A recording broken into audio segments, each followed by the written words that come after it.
بسم اللہ الرحمن الرحیم فی صحف مکرمہ مرفوعۃ مطہرہ، محترم صحیفوں میں بلند مرتبہ پاکیزہ۔ گزشتہ درس میں آیت نمبر 14 میں ہم نے مرفوعۃ کا معنی بیان کر دیا تھا۔ اگلا لفظ ہے مطہرۃ۔ مطہرۃ وہ کہ جنہیں پاک و پاکیزہ کر دیا گیا ہو، اور ہم نے اس کا ترجمہ کیا پاکیزہ۔ توجہ فرمائیں، مطہرۃ کے بنیادی حروف ہیں طا، جسے ہم عربی زبان میں اردو زبان میں توئے کہتے ہیں، طا، ہا اور را۔ عربی میں ایک لفظ استعمال کیا جاتا ہے اسی طا، ہا اور را سے، جسے کہتے ہیں طہر۔ طا پر پیش، جسے عربی میں ضمہ کہا جاتا ہے۔ طہر کا اصل معنی کیا ہے؟ توجہ فرمائیں، عرب اس خاتون کو کہ جو اپنے ایام حیض گزارنے کے بعد اس حالت سے نجات حاصل کرتی تھی، یعنی اس کے حیض کے ایام ختم ہو جاتے تھے، تو اس حیض کے تمام ہونے کے بعد کی حالت کو عرب کہتے تھے طہر، اور اس خاتون کو گویا کہ کہتے تھے مثلا یہ اب طاہرہ ہو گئی ہے، حالت طہر میں آ گئی ہے، گویا کہ نجاست کی حالت سے نکل کر حالت پاکیزگی میں آ گئی ہے۔ اس کے لیے لفظ طہر استعمال کرتے تھے، اور شریعت اسلام نے بھی اور قرآن کریم نے بھی اس لفظ کو پاکیزگی کے لیے، پاکیزگی کا معنی پہنچانے کے لیے استعمال کیا ہے۔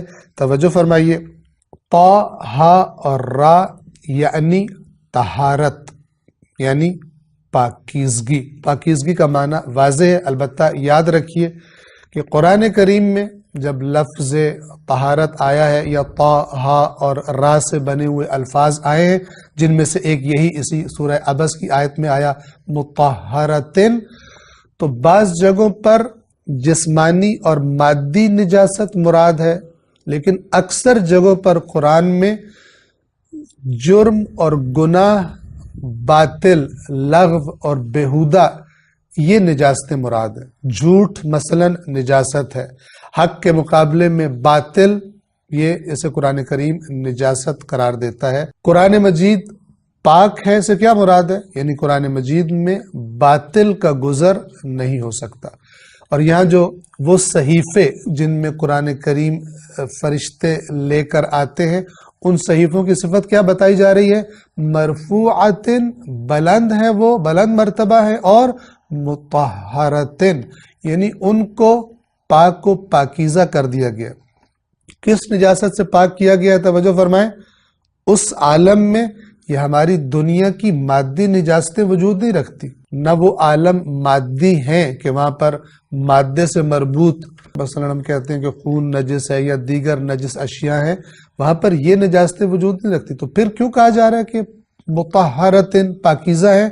یعنی یہ قرآن ہر قسم کی باطل، غلط، جھوٹی اور بیہودہ باتوں سے یہ قرآن کریم پاک کر دیا گیا ہے۔ اس کے اندر کوئی بھی باطل نہیں آ سکتا، جیسا کہ خود قرآن مجید میں فرمایا گیا لا یأتیہ الباطل من بین یدیہ ولا من خلفہ تنزیل من حکیم حمید، کہ اس کتاب کی طرف باطل کا گزر ہو ہی نہیں سکتا، نہ سامنے سے، نہ عقب سے، پیچھے سے۔ تنزیل، یہ قرآن نازل شدہ ہے، من حکیم حمید، ایک حکمتوں والے اور صاحب حمد، جو تمام حمد کا مالک ہے اور تمام حمد اور تعریفیں جس کے لیے مخصوص ہے، اس پروردگار کی یہ کتاب ہے، اس میں باطل کا کوئی گزر نہیں ہو سکتا۔ ذالک الکتاب لا ریب فیہ، تو جب باطل نہیں ہے تو پھر شک بھی اس کتاب میں، ریب بھی، اس کی بھی گنجائش نہیں ہے۔ پس مطہرۃ وہ صحیفے کے جو پاک و پاکیزہ ہے۔ توجہ فرمائیے، ان دو آیات میں جو نکات بیان کیے گئے، اللہ تبارک و تعالی نے قرآن مجید جن صحیفوں میں فرشتے لے کر نازل ہوتے ہیں، ان صحیفوں کی تعریف کی، ان کا مقام بیان کیا، ان کی اہمیت بیان کی، اور ان آیات سے جو ہمیں ان کے ظاہر سے ہمیں جو ہمارے ذہنوں میں تصور پیدا ہوتا ہے وہ یہ کہ قرآن کریم ملائکہ کے ہاتھ سے، فرشتوں کے ہاتھ سے لکھا جاتا تھا صحیفوں میں، اور وہ صحیفے لے کر اللہ تبارک و تعالیٰ کے حکم سے فرشتے اللہ کے نبی پر نازل ہوتے تھے۔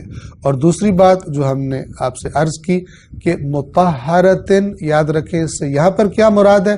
کوئی مادی نجاست سے پاکیزگی مراد نہیں ہے، بلکہ مراد یہ ہے کہ قرآن کریم ہر باطل سے، ہر قسم کی لغو اور بیہودہ بات سے، ہر قسم کے شک سے، ہر قسم کے اختلاف سے، اللہ تبارک و تعالیٰ کی کتاب پاک ہے۔ اس کی آیات میں کوئی اختلاف نہیں ہے، آپس میں کوئی ٹکراؤ نہیں ہے۔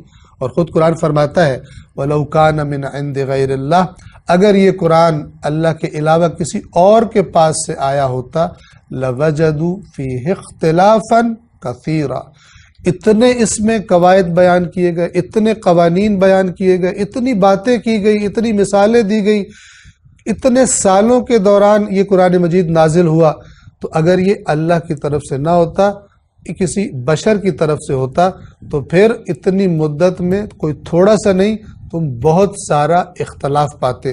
چونکہ انسان اپنی عمر کے ساتھ ساتھ اس کی معلومات میں اضافہ ہوتا ہے، اس کے تجربات میں اضافہ ہوتا ہے، اور وہ اپنی ہی گزشتہ زمانے میں کی ہوئی باتوں کو مزید اپ ڈیٹ کر دیتا ہے، تبدیلیاں لے آتا ہے، اور بہت ساری جگہوں پہ کہتا ہے کہ وہ بات جو تھی وہ صحیح نہیں تھی، اس وقت مجھے اس موضوع کا پوری طرح علم نہیں تھا، اب جو میں بات کر رہا ہوں اب اس بات کو مانا جائے اور اس بات کو صحیح سمجھا جائے۔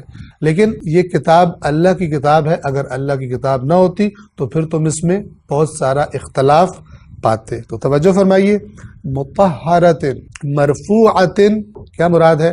بہت بلند مرتبہ ہیں اور بہت ہی زیادہ پاک ہیں، لہٰذا یہی اس قابل ہے کہ تم اس قرآن مجید کو پڑھو، اس کو سمجھو، اور تمہارا اختیار ہے البتہ کہ جو تم میں سے چاہے اس قرآن کی نصیحت کو، اس کی یاد دہانی کو لے لے اور اللہ تبارک و تعالیٰ کی بارگاہ میں سرخروئی کی طرف گامزن ہو۔ السلام علیکم ورحمۃ اللہ وبرکاتہ۔